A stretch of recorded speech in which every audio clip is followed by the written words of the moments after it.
My company is Integrity Cacao, and we specialize in raw vegan chocolates that are handmade. And most of our formulations are only 3 to 5 ingredients. I created these based on the palate experience from traditional chocolate. So when you have this like beautiful, luxurious French chocolate or European chocolate in general, there's a certain palate experience that you're getting, as well as kind of the flavor profile. So they're all raw and they're vegan and they don't have any additives or preservatives, and they appeal to someone who likes seized chocolate. That's how I formulate it, because part of my mission, with my own health journey of really learning about health and detoxing and all these different things, is to help someone have an indulgent experience that is so clean and pure, but it's reminiscent of childhood. It's reminding them of a more processed food, but made with completely simple ingredients.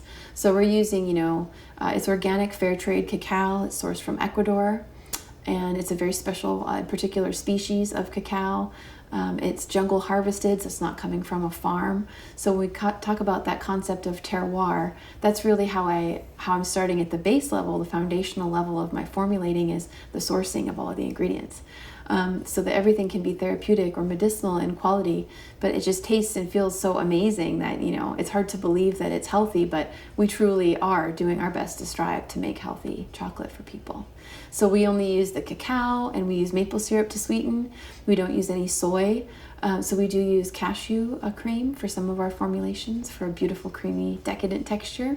So they're low sugar and they're low calorie. And then we're using essential oils and spices or dried fruits to flavor. And so we have an array of palate experiences. So my background, again, a kind of a culinary background independently, because I grew up in a restaurant, and then I'm French and I'm Italian. But there are so many beautiful flavor profiles from all over the world that appeal to different people depending on their cultural background. So we have spicy, and we have a matcha, and we have one that's like a cookies and cream, for more traditional people, or for children, or a berry synergy. We have a chai with a lot of curcumin. We're actually putting capsules into the batch. We're opening turmeric extract capsules and putting them into the batch of the chocolate. And the last thing that's like my favorite piece that I'm really proud of is our manufacturing practices, is that, we're doing a very temperature controlled, low temperature manufacturing process. So they are really full of enzymes, as they should be as a raw foods product. So you'll find them in the refrigerator, and they don't have any stabilizers. And from an internal standpoint, our company culture, I'm very proud of it. It's a lovely culture. So we are mom-owned and operated. So I hire other single mothers in the community and teach them business and healthy lifestyle practices, and share mindfulness practices with them, and women's mysteries. So, a lot of us are coming from maybe an original story of tragedy and hardship, and alchemizing that into our potential. If you're local to the Conejo Valley or Los Angeles, we're in every natural food store around. And if you're local to California in general, or the West Coast in general, we do have really an incredible delivery shipment program that we work with. It's a Golden State overnight, so we can get you your chocolates the very next day, and it's temperature controlled. So even in summer, we can guarantee the structural integrity of our products. And we're always here. We love questions. Go to the website, ask me any questions, DM me on Instagram. We love hearing from you. We love communicating with you. We're here for you. So the majority of mass-produced chocolate is actually slave labor, and it's children as young as 5 years old. So we honor fair trade practices. Part of the reason I chose the name Integrity Cacao is that I believe that that's a very deep and profound commitment to quality, to our consumers, to our sourcing, to the labor practices behind all of our suppliers, and how are we getting all of our various ingredients and materials. So the number one difference that I would like to proudly claim is the fair trade practices, which is very important. The second major difference is our manufacturing practices. So I worked at a local health food store from 2010 to 2013, and was just soaking up all things natural food industry. And I couldn't afford to buy the raw chocolate on the shelf because it's pretty pricey. So I started making my own. And in that time, I was learning about, chocolatiering practices and finding that they're actually changing the temperature up and down all around. It's a little bit of higher temperature processing, which is altering the crystalline structure of the product to make it shelf stable for quite a long time. And I thought, well, what's that doing to the actual nutritional quality? So we have very particular regimens for how we process the chocolate. So they're a refrigerated product. So some of the main differences would be our sourcing and the rigorous quality and quality assurance of our sourcing, our manufacturing practices, and also our formulations. We're not putting any soy or any additives or alternatives, GMOs, grains into the cacao. So they're gluten-free, GMO-free, corn-free. We don't put any glycerin. So there's no stabilizers in there. So, one of the things that we're looking at is where ingredients or products are being compromised for the sake of convenience, for the sake of shelf life. And from a business standpoint, that can be kind of a tricky decision to make because we do have a 60-day shelf life in the retail scene. But it's a very easy decision because the quality of the products, when people eat them, they feel incredible energy and just feel really good in many ways. They can feel the love in the product as well. So the main differences would be our sourcing, our manufacturing processes, and our formulations. All of the flavors in the products are coming from, organic essential oils with no additives, dried fruit, so like berry powders, different supplements like the turmeric capsules. They come from a company called Organic India, and various things. So everything is real. We don't use anything synthetic. And another thing that's really important is the quality of who we're sourcing from. So we really look at the different companies and what are their practices, where is the product coming from on the planet, how is the earth being treated, where these different products are, maybe being cultivated or farmed from.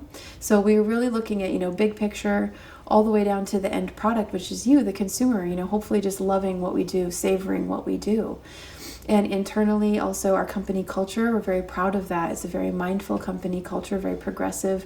We want to be completely transparent with our culture and our practices. So we really love feedback and engaging with our customers and educating them, on the differences.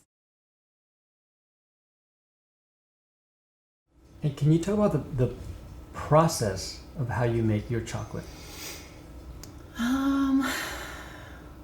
I don't know, because it's secret. Yeah, actually I can a little bit. Yeah, so without like divulging trade secrets or anything like that. Environment is everything, vibration is everything, intention is everything, emotion is everything. So when me and the girls get together in the kitchen, we set an intention for the day together. We come together, we talk about what's going on in everyone's lives so that we can truly kind of, we're debriefing before we get into this conscious setting of creating the product, because we really believe that where we are in the mind and in the emotions impacts the actual product itself and the experience of the consumer itself. And so if you've ever seen that movie like Water for Chocolate or the movie Chocolat, the impressions of the people as they're making the product is going into that product, and then the people that are consuming it are benefiting from that. So we're very mindful of being in a very, if you will, a high vibe. We play music, we dance, we joke, we laugh, we share stories, and we support one another, and just generally it's a communal good vibe feeling all around, because it's hard work. It's very physical labor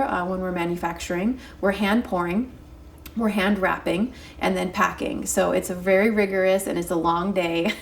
So, we really make sure to make it fun, because it really seems to impact the end result of all of our hard work. And then our sales force, another way that we operate is we don't believe in selling, we believe in sharing. We believe in sharing our passion and our love and education, and if it appeals to someone, great, that's wonderful. And if it doesn't, that's great too, because there's something for everybody. So those are some of the ways that we operate. We're just very passionate about what we do and honest and just love to share and educate and inspire. And the next level of our goals with the business, as we continue to grow, is to then get into the charity portion. So we're really looking to get to that place place where we can sustainably contribute percentages to environmental charities and also women and children charities to give back.